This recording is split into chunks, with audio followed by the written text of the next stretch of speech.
합시다. 하나님의 선한 손이 도우심으로. 어떤 손이 도우신다? 하나님의 선한 손이 도우신다. 오늘 아침에 밥상에 아내가 조기를 이렇게 졸여서 이렇게 올려주더라고요. 저 나름대로 조기를 먹는 방법이 있어요. 먼저 내장 부위를 싹 도려내고 그 목을 잘라내고 그 위에서부터 이렇게 접어넣어서 이렇게 쭉 훑으면은 잘 익은 건 잘 떨어지고 안 익은 건 안 떨어져요. 잘 익은 생선은 비린내가 전혀 나지 않고 잘 익었기 때문에 정말 맛이 좋습니다. 그런데 잘 익지 않은 건 억지로 먹어봐도 맛없고 비린내가 나죠. 자, 오늘 본문에 하나님께서 느헤미야를 멋있게 사용하시기 전에 또 이 느헤미야가 멋있게 준비되어지는 모습을 우리에게 보여주고 있습니다. 하나님이 어떤 사람을 쓰실까 도저히 우리는 알 수 없지만, 그러나 하나님께서 어떤 사람을 써가시는가 보면 또 준비된 그러한 그릇도 사용하시는 모습, 그래서 우리는 기도가 익어야 할 줄 믿습니다. 아까도 말씀드렸죠. 익지 않은 조기는 비린내가 나는 거예요. 버림받는 거예요. 그러나 잘 익으면 정말 맛있습니다. 하나님께서도 찾는 사람이 잘 익은 성도예요. 기도가 익은 성도입니다. 인격이 익은 성도란 말입니다. 그러면 도대체 목사님, 잘 익은 성도는 누구를, 어떤 사람들을 말씀하고 계시나요? 궁금해 하실 수 있습니다. 첫 번째, 우리 같이 읽어보겠습니다. 시작. 기도하고 기다릴 줄 알아야 합니다. 자, 느헤미야는 첫 번째 눈물이 있었습니다. 눈물이 점점 말라가는 그러한 세상 속에 느헤미야에게는 마르지 않는 눈물이 있었습니다.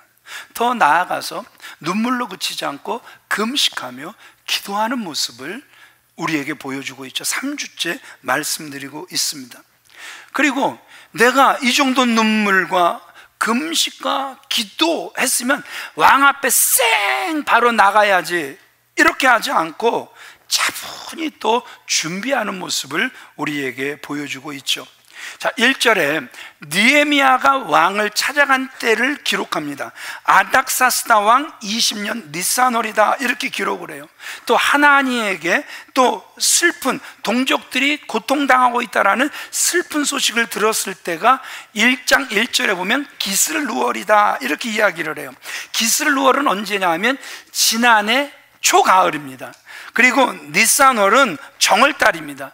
그러니까 자그만치 지금 몇 달의 갭이 있는 거죠? 4달의 갭이 있는 거예요. 4개월 이상 이 느헤미야가 차분히 기도하며 준비한 모습을 우리에게 보여주고 있다는 것이죠. 찰스 윈돌 목사님이 지난주 느헤미야 1장을 이렇게 강의하면서 기도가 얼마나 중요했는가 4가지 제가 설명을 드렸죠. 또 여러분들 헷갈리지 마시라고 주보에 실어드렸습니다. 펼쳐보시면 4가지가 나옵니다. 두 번째가 뭐냐 하면 그 사물의 그 부수적인 것, 비본질적인 것이 아니라 본질적인 것에 생명을 걸게 하신다. 또 세 번째, 기도는 우리의 마음을 안정시켜 주신다. 세 번째, 기도는 믿음의 생명력을 더해 주신다 말씀을 드렸어요. 그럼 첫 번째가 무엇이었죠? 여러분들이 말씀해 주시겠습니까? 기도는 뭐예요? 하나님께서 일하실 수 있도록 기도하는 사람들에게 무엇을 주신다? 참을성을 주신다. 우리는 하나님께 기도한다고 분명히 합니다. 그런데 기도는 하고 난 다음에 누가 앞서는 거예요? 내가 앞서는 이러한 안타까운 모습들을 보게 된다는 것이죠. 그러나 정말 하나님과의 관계 속에서 깊이 기도하다 보면 누가 일하실 때까지 우리는 기다릴 수 있다? 하나님께서 일하실 때까지 기다릴 수 있다라는 것이죠. 찬양으로 하면 이런 거예요. 기다려 그때를 주의 뜻 이루어지리. 기다려. 반드시 누구의 뜻이 이루어진다고요? 주의 뜻이 이루어집니다. 그때까지 우리가 기도하면서 해야 하는 일은 무엇이냐 하면 기다리는 거란 말입니다. 아멘이십니까? 그래서 이 기다림이라는 말은 이 기대라는 말과 어원이 같습니다. 그래서 기대하는 사람은 다른 말로 뭐 할 수 있다? 기다릴 수 있다라는 거예요. 그래서 기다림을 다른 말로 표현하면 믿음이 있다, 이렇게 표현할 수 있는 거란 말입니다. 남자친구에 대한 믿음이 있기 때문에 그 남자가 군대에 갔어도 기다릴 수 있는 거예요. 우리는 보통 남자가 군대 가면 고무신을 바로 신는다, 거꾸로 신는다 그래요? 거꾸로 신는다 그러잖아요. 근데 어제 어떤 목사님이 이렇게 왔어요. 점심시간이 다 되어가기에 점심 먹고 가라 그랬더니 세상에 오늘 25살짜리 딸이 신랑 될 사람, 결혼할 사람 데려온다라는 거예요. 집으로 인사 온다라는 거예요. 아니, 딸이 25인데 남자는 몇 살이야 그랬더니 역시 25살이래요. 아니, 왜 이렇게 빨라 그랬더니 3년을 사귀었는데 이제 군대를 제대한다라는 거예요. 남자에 대한 믿음이 있었기에 고무신 거꾸로 신지 않고 잘 기다렸다가 결혼한다 그러는 거예요. 얼마나 또 이렇게 아름다운 25살짜리 커플이 탄생할까 기대가 됩니다. 뭐 아멘 안 하셔도 뭐 상관은 없는데 여러분들 자녀들 결혼할 때 아멘 소리가 안 나올 겁니다. 왜냐하면 심는 대로 거둘 것이니까. 자, 여러분, 기도도 마찬가지예요.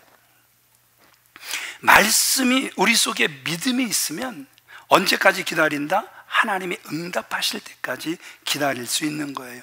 우리 예레미야 애가 3장 25절로 26절 말씀 같이 읽어보겠습니다. 시작. 기다리는 자들에게나 구하는 영혼들에게 여호와는 선하시도다. 사람이 여호와의 구원을 바라고 잠잠히 기다림이 좋도다. 보세요. 오늘 성경 말씀에도 분명히 그렇잖아요. 믿음으로 기도하며 기다리는 사람들에게 하나님은 선을 베풀어 주신다 말씀하고 계시잖아요. 아멘이십니까? 조급해서 멈추는 사람, 죄송하지만 하나님의 역사를 볼 수 없다라는 것이죠. 그런데 우리는요, 기도하고 응답이 안 오면 조급해지는 거예요. 자, 엘리베이터를 우리가 이용하죠. 엘리베이터를 이용할 때 제일 먼저 그 망가지는 버튼이 무슨 버튼이라고 그러죠? 예? 닫힘 버튼. 닫자마자 그냥 뭐 하는 거예요? 닫힘. 왜 안 닫혀? 닫혀. 조금 여유를 가지면서 누가 또 혹시 뛰어오지는 않나? 근처에 누가 있지는 않나? 조금 여유를 가지면서 기다려줬으면 참 좋겠는데 타고 난 다음부터 닫힘. 엘리베이터 안에서 보세요.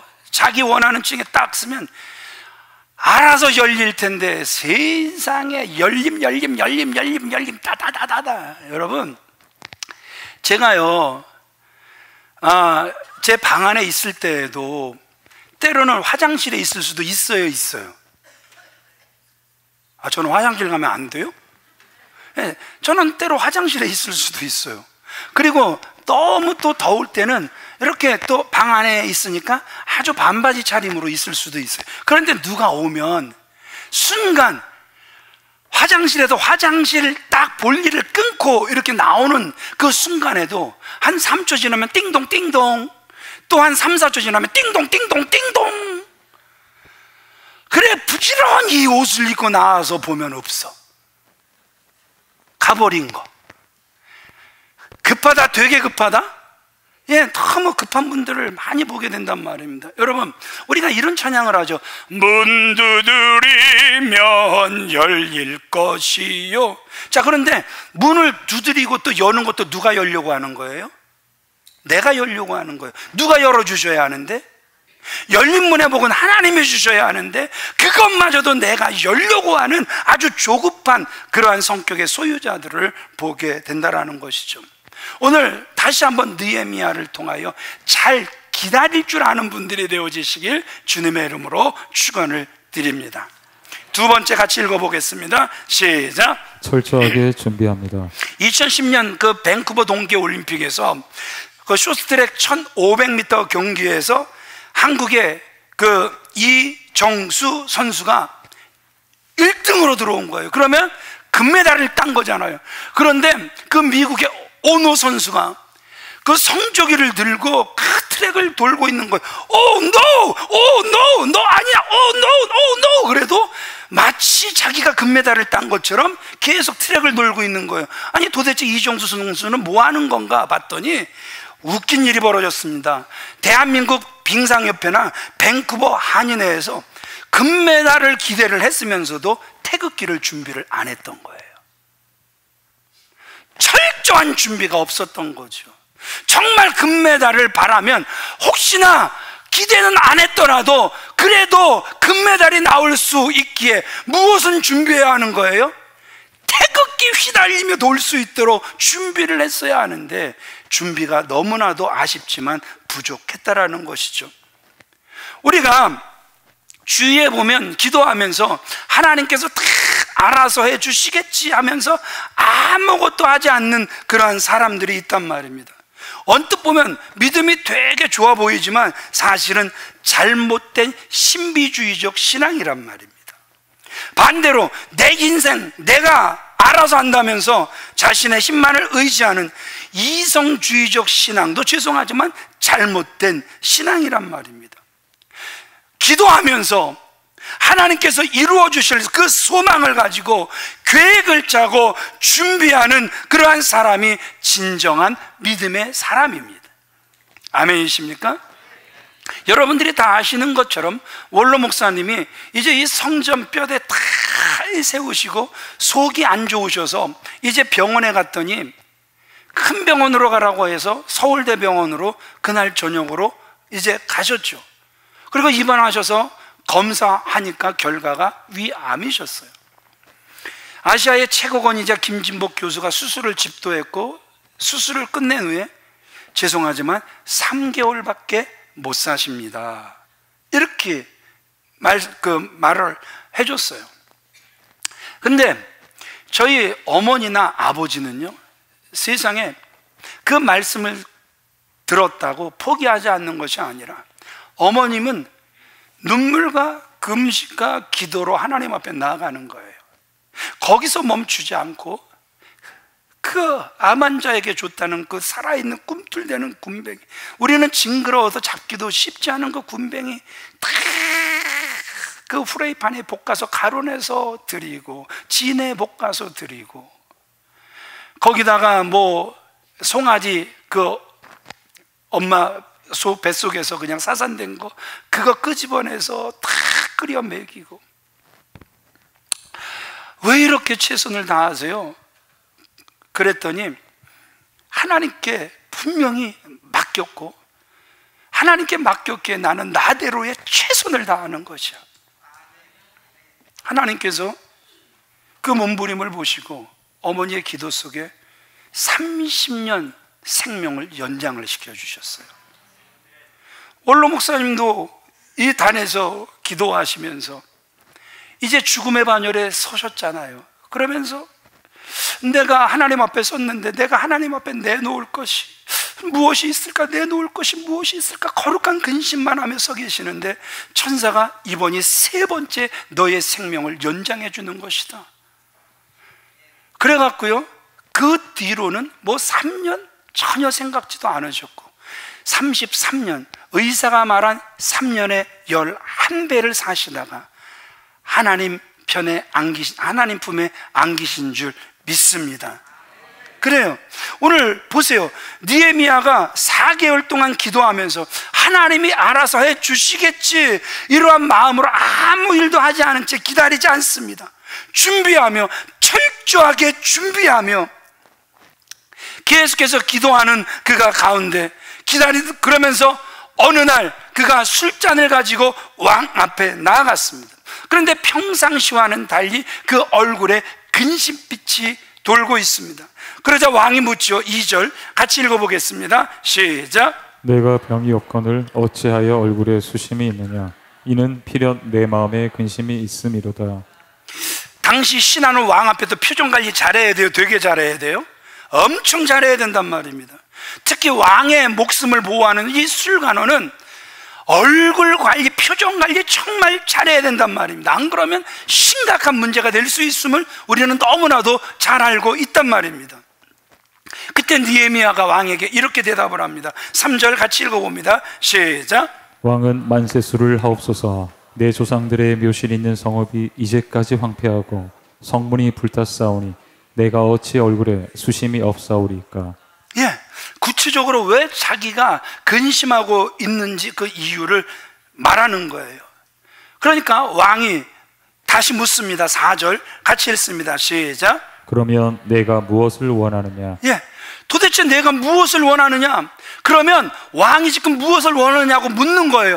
그러면 야, 이거 하나님의 응답이다. 바로 마음속에 품고 있는 소원들을 쏟아내야 하는데, 느헤미야를 통해서 배울 수 있는 정말 귀한 모습은 바로 이 모습이에요.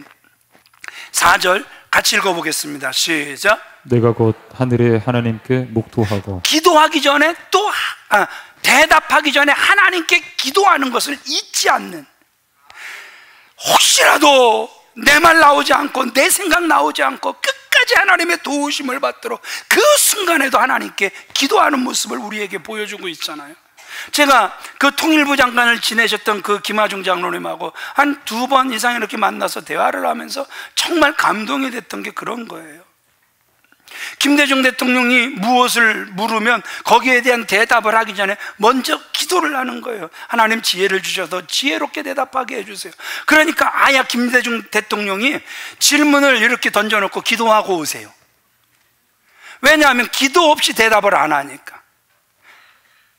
그 대통령 앞에서도 기도 없이는 대답 안 하겠다고 하니까 대통령도 기도하고 오세요. 기도 시간을 줬다 할 정도로 정말 기도가 습관이었던 김하중 장로님, 정말 지금까지도 귀하게 쓰임받고 있는 것 아닙니까? 하나님께서 사랑하시는 귀한 믿음의 성도님들, 오늘 우리 입에 다시 한번 내 생각으로 가득 차지 않고 주의 생각으로 가득 차고 주의 생각만 말할 수 있는 거룩한 통로가 되도록 순간순간 기도할 수 있는 저와 여러분들 다 되어지시길 주님의 이름으로 축원을 드립니다. 여러분, 왜 우리가 기도해야 합니까? 기도는 호흡이다. 예, 틀림없이 맞습니다. 그럼 또 우리가 왜 기도해야 하는 것입니까? 기도는 나의 무능을 인정하는 거예요. 정말 말이 빠른, 그래서 실수가 많은 사람임을 인정하는 거예요. 그래서 기도는 하나님이 일해 주셔야 함을 인정하는 행위란 말입니다. 그러기에 늘 기도가 멈추지 않는 저와 여러분들 다 되어지시길 주님의 이름으로 축원을 드립니다.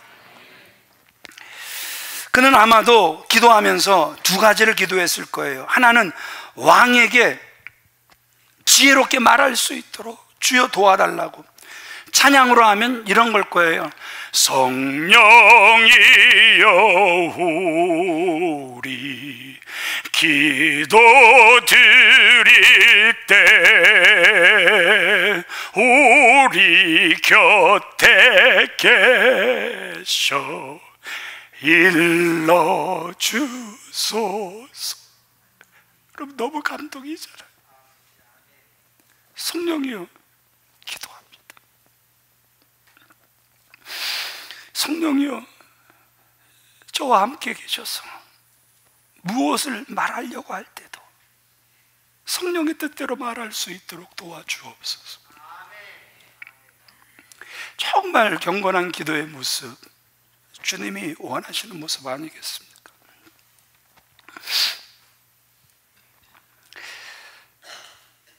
또 하나는 이렇게 기도했을 거예요. 왕의 마음을 움직여 주셔서 자기가 요구하는 것 왕이 들어줄 수 있도록 분명히 기도했을 거란 말입니다. 그가 대답합니다. 5절 같이 읽어보겠습니다. 시작. 왕이 만일 좋게 여기시고 종이 왕의 목전에서 은혜를 얻었사오면 나를 유다 땅 나의 조상들의 묘실이 있는 성읍에 보내어 그 성을 건축하게 하옵소서. 느헤미야는 정확하게 자기가 원하는 것을 왕 앞에 말을 하고 있어요. 왕이 다시 묻습니다. 6절 같이 읽어보겠습니다. 시작. 내가 몇 날에 다녀올 길이며 어느 때에 돌아오겠느냐 하고 왕이 나를 보내기를 좋게 여기시기로 내가 기한을 정하고. 내가 몇 날에 다녀올 길이고 어느 때에 돌아오겠느냐. 그때 느헤미야가 우물쭈물합니까? 아니죠. 내가 기한을 정하고. 여기서 기한을 정하고라는 말은 느헤미야가 얼마나 소요될 그러한 시간, 이거 정확하게 이미 계산하고 있다라는 거예요. 그래서 곧바로 왕이 묻자마자 이 정도 기간이 소요될 것입니다 말하고 있는 모습을 우리에게 보여주고 있단 말이죠. 거기다가 그뿐입니까? 재건에 필요한 것들을 왕에게 요청을 해요. 7절, 8절 같이 읽어보겠습니다. 시작. 왕이 만일 좋게 여기시거든 강 서쪽 총독들에게 내리시는 조서를 내게 주사 그들이 나를 용납하여 유다들에게까지 통과하게 하시고 또 왕의 삼림 감독 아삽에게 조서를 내리사 그가 성전에 속한 영문의 문과 성곽과 내가 들어갈 집을 위하여 들보로 쓸 제목을 내게 주게 하옵소서. 두 가지 조서를 원하죠. 이제 그 예루살렘까지 가도록 그 무상하게 통과하도록 비자를 주세요. 조서를 내려달라는 거고요. 두 번째, 성벽 재건을 할 수 있도록 그 살림 감독에게 조서를 써주세요. 여러분 아무것도 아닌 것 같지만 지금 이 요구 자체가 엄청난 요구입니다. 왜 엄청난 요구였냐 하면 사실은 아닥사스다 왕의 신하들이 이미 그 예루살렘 성벽 재건을 강력하게 제지를 시켰단 말입니다. 왕도 그들의 그 청원을 듣고는 그럴 수 있겠다. 그래서 왕도 조서를 내려 막았단 말입니다. 자, 에스라 4장 13절 말씀 같이 읽어보겠습니다. 시작. 이제 왕은 아시옵소서. 만일 이 성읍을 건축하며 그 성곽을 마치면 저 무리가 다시는 조공과 잡세와 부세를 바치지 아니하리니 필경 왕들에게 손해가 되리이다. 세상에 이 가나안 땅에서 예루살렘에서 이 서신이 왕 앞에 왔단 말입니다. 신하들이 보니까 그런 거예요. 왕이 들어봐도 이 성벽 재건하면 저것들 배반하고 완전히 등 돌릴 것 같은 그러한 사람들이었단 말입니다. 그 분위기를 이미 느끼고 있었단 말입니다. 그래서 왕과 신하들이 이미 다 막았단 말입니다. 그런데 느헤미야가 다시 그것을 돌파해 나가는 거란 말입니다.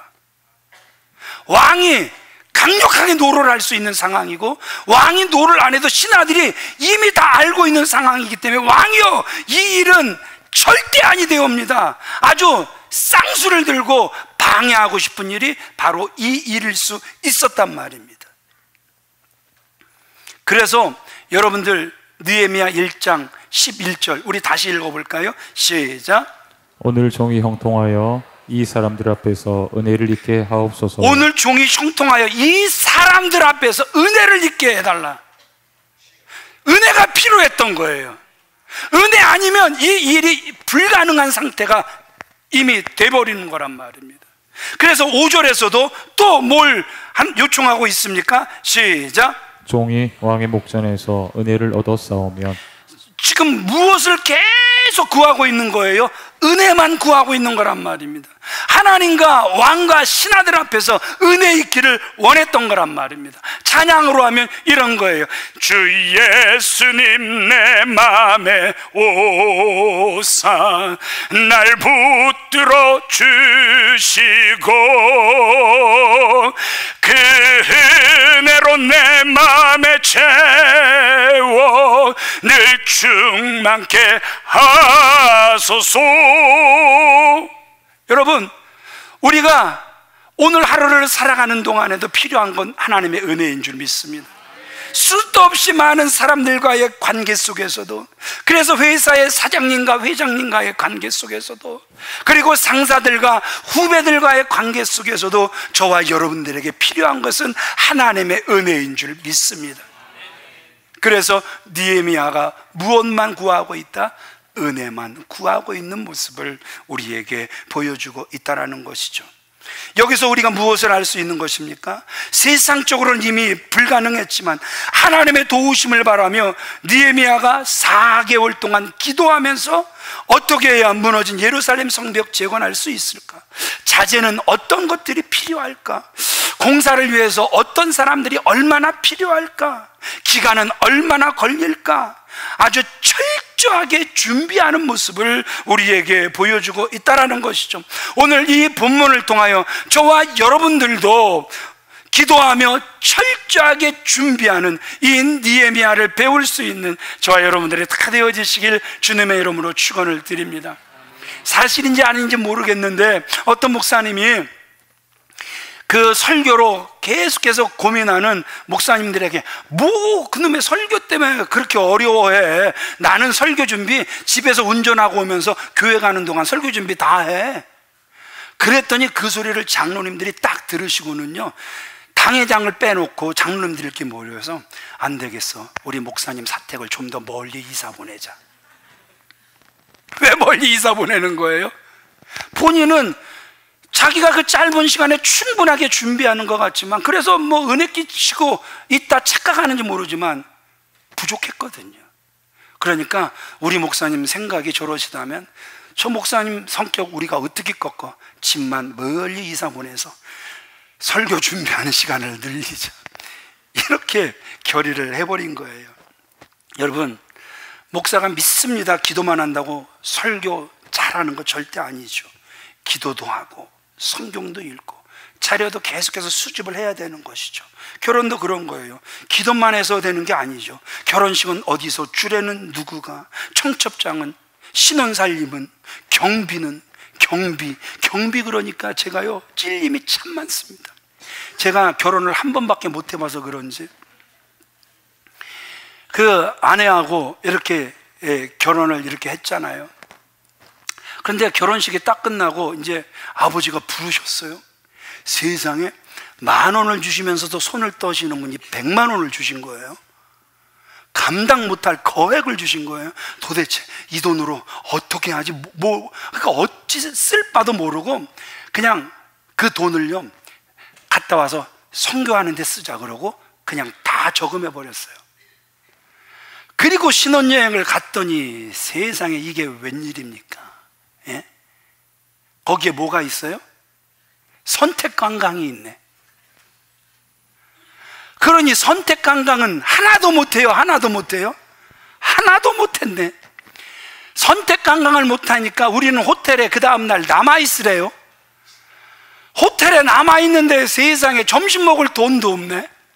그래갖고 얼마나 제가 창피해요. 그 창피한 건 일단 뒤로 놓고 아내한테 당신하고 있으니까 너무 좋다, 배도 하나도 안 고프네 그랬더니 아내도 배가 안 고프대요. 그래갖고 신혼여행 기간 동안 점심도 굶겼어요. 여러분, 정말 철저한 준비가 얼마나 우리에게 필요한지 다시 한번 우리에게 알게 해주는 것 아닙니까? 모르겠어요. 장가 한 번 더 가면 실수 안 할 것 같은데 그런 은혜는 하나님이 안 주실 것 같아요. 아내가 늘 하는 말이 당신이 먼저 가면 내가 곧 다 정리하고 뒤따라온다고 하는 거 보니까 들을 때마다 되게 섭섭하긴 해요. 꼭 저보다 먼저 가래요. 그러면서 세상 이치를 말해요. 자기가 늦게 왔다고, 저보고 먼저 가라는데 들을 때마다 섭섭해서 어찌할 바를 모르는데, 여하튼 하나님께서 2번의 은혜는 안 주실 것 같아서 그 실수를 만회할 그 길은 없을 것 같아요. 그래요.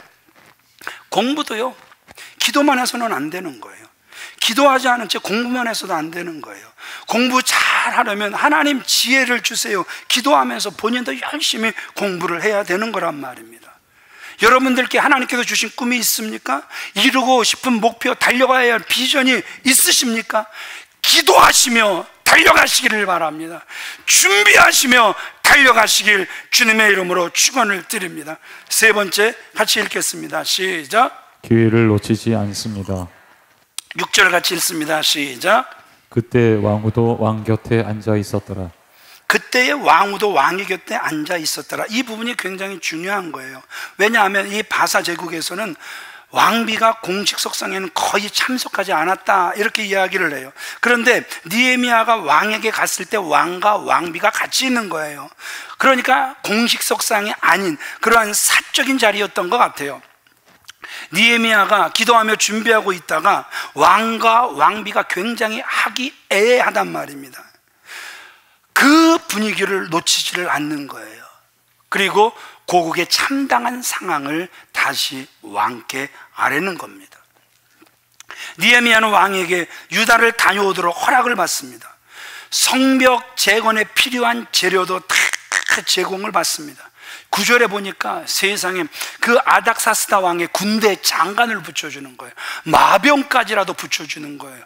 와, 하나님의 그 일하심이 놀랍다, 되게 놀랍다. 세상에 이 정도까지 하나님께서 열린 문의 복을 주시는 느헤미야의 모습을 우리는 보게 된다라는 것이죠. 이번에 선교지를 갔죠. 예, 이제 그 12시 한 15분쯤 내렸더니 그 나라는 10시 15분이에요. 딱 내렸는데 선교사님이 딱 보니까 굉장히 낯이 익어요. 그래서 저 모르세요? 수원영락교 이현총 목사입니다. 그랬더니 전혀 모르겠대요. 얼마나 기분이 안 좋아지는지. 호텔방에 딱 들어가서 세상에 저 양반을 어디서 봐? 언제 봤지? 기억을 끄집어내니까 15년 전에 봤더라고요. 그 할렐루야 축구단 단장을 해달라 그래서 할렐루야 축구단과 캄보디아 그 국가대표팀 친선 경기에 단장으로 갔을 때 그 선교사님이 저희를 영접해 줬던 거예요. 그래서 그 15년 전 이야기를 했더니 깜짝 놀라는 거예요. 어떻게 그걸 기억하냐고. 어떻게 기억해요? 하나님이 지혜를 주시니까 기억하죠. 예. 사실 그 얘기를 말씀드리려고 한 게 아니고 참 이 선교사님이 국방부 선교를 얼마나 잘했는지 가보니까 저희가 이제 그 청소년 센터도 가보고 또 교회도 가보고 선교지를 이렇게 다녀보았는데 제일 감동이 됐던 건 국방부를 딱 들어갔는데 제일 꼭대기까지 올라갔는데 별 2개짜리 소장이 깍듯하게 저희를 영접하는 거예요. 이게 지금 우리나라 같으면 뭐 그렇게 별 2개가 그렇게 큰 영향력이 없을 수도 있지만 우리나라 80년대 90년대 별 2개면 하늘에 나는 새 떨어뜨린다 안 떨어지면 큰일 나잖아요. 그런데 별 2개짜리 소장이 깍듯하게 쏭티 그 장군인데 깍듯하게, 아니 왜 저렇게 깍듯하죠? 그랬더니 선교사님이 우리 교회 집사님입니다. 그 교회는 별들이 꽤 많은 거예요. 진짜 선교를 참 잘한 거예요. 60세의 제대인데 이분이 50대 중반에 예수님을 믿고 자기는 대령으로 끝납니다. 그랬는데 기도합시다. 기도하기 시작하면서 이분이 소장까지 가버린 거예요. 기적이 일어난 거죠. 60세가 제대인데 62세에 우리는 만난 거예요. 아니 어떻게 제대를 안 하고 버팁니까? 그랬더니 이 국방부에서 꼭 필요한 분이라 제대를 못하도록 오히려 국방부에서 말렸다라는 거예요. 기분이 나쁘세요? 네, 기분이 좋으셔야죠. 하나님의 은혜잖아요. 네, 그리고 이제 그 별 3개짜리 여러분들 아마 제가 보내주신 걸 보신 분들은 다 아실 거예요. 그 사우스런 그 중장이 저희들을 또 깍듯이 영접을 해요. 그러면서 이제 그 무슨 뭐 발표를 하는데 그 선교사님이 정말 국방부에서는 활동을 정말 잘해서 한글반도 국방부 안에 있고 그리고 컴퓨터 그 실도 이 한국 사람들이 운영을 하는데 정말 뭐 몇십 대도 이렇게 한국에서 한국 선교사님이 한국 교회를 통해서 다 지원해주고 그러니까 정말 그 선교사님이 사역을 기가 막히게 잘하는 거예요. 그런데 자기 사역을 위해서 말 한마디 뻥끗 안 했는데 이 사우스론 이 중장이 어느 날 그 선교사님 교회 앞을 방문했나 봐요. 지나갔나 봐요. 그러면서 교회 앞이 비포장이라고 세상에 별 3개짜리가 저 교회 앞에 길 포장해 주라고 명령을 해버렸어요. 그 나라에서는 가능하다니까요. 우리나라에서는 불가능해도 그 나라에서는 얼마든지 그게 가능하다니까요. 그래요. 참 오늘 느헤미야 보세요. 생각지도 않았던 군대 장관과 마병까지. 그 선교사님 보세요. 그저 하나님의 영광만 드러내려고 몸부림을 했더니 하나님께서 은혜를 주시는데 그 교회 앞에 싹 포장을 하게 해주시는. 남이 잘 되면 기분이 별로 안 좋으신. 예, 왜 사돈이 땅을 사면 뭐가 아프다? 어디가 아프다? 왜 배가 아파요? 심보가 못 돼서. 저 인간은 땅 샀는데 난 언제 사? 심보가 못 돼서. 여러분, 심보가 고와지시길 바랍니다. 그게 하나님 믿는 사람이란 말입니다. 그래요. 말씀을 정리하겠습니다. 분명히 하나님은 하나님의 일 정말 잘 해 나가려고 하면 그래서 하나님이 일하실 때까지 기다리면서 준비하면 하나님은 우리에게 기회를 주시는 줄 믿습니다. 우리는 그 기회를 놓치지 않고 붙잡아야 될 줄 믿습니다. 인생에도 뭐가 있다 그래요? 타이밍이 있는 것 아닙니까? 그런데 생각해 보세요. 느헤미야에게 이게 기회 같았습니까? 사실 기회 같지 않았어요. 입 잘못 놀렸다가 오히려 자기가 위태로워질 수 있는 그러한 상황에 처할 수도 있었단 말입니다. 그러나 그는 금식하며 눈물로 기도하는 가운데 또 철저히 준비하며 나아갔기에 그것이 하나님께도 주신 기회인 줄 믿었습니다. 그래서 하나님께서 그의 길을 열어 가신 줄 믿습니다. 말씀을 마칠게요. 우리 8절 같이 읽어보겠습니다. 시작. 또 왕의 삼림 가독 아삽에게 조서를 내리사 그가 성전에 속한 영문의 문과 성곽과 내가 들어갈 집을 위하여 들보로 쓸 제목을 내게 주게 하옵소서 하매 내 하나님의 선한 손이 나를 도우심으로 왕이 허락하고. 놀라운 일이 그 앞에 펼쳐졌습니다. 그런데 이 느헤미야 보세요. 왕이 저를 도와주셨습니다. 왕이 길을 열어주셨습니다. 왕이 군대장관도 마비용도 붙여주셨고 모든 재료들 다 얻을 수 있도록 도와주셨습니다. 이렇게 고백합니까? 아니요, 그렇게 고백하고 있지 않습니다. 정말 감동적인 게 무엇입니까? 내 하나님의 선한 손이 나를 도우셨다라는 거예요. 아멘이십니까? 하나님의 선한 손이 아닥사스다 왕의 강팍한 마음도 녹여 가셨다라는 거예요. 하나님을 사랑하는 자, 그래서 기도하는 자, 그래서 하나님의 때가 이루어지기를 기다리며 준비하는 자, 결국 하나님의 선한 손길을 체험한 줄 믿습니다. 오늘 어떻게 느헤미야가 하나님의 선한 손길을 체험할 수 있었을까? 세 가지 말씀드렸죠. 첫 번째, 기도하고 기다릴 줄 알았다. 두 번째, 철저히 준비를 했다. 세 번째, 기회가 주어졌을 때 그는 기도하며 놓치지를 않았다라는 거예요. 우리 유아 세례가 있죠. 다 일어나시지 않으셔도 되겠습니다. 성경에는 하나님의 손에 대한 말씀이 참 많이 나옵니다.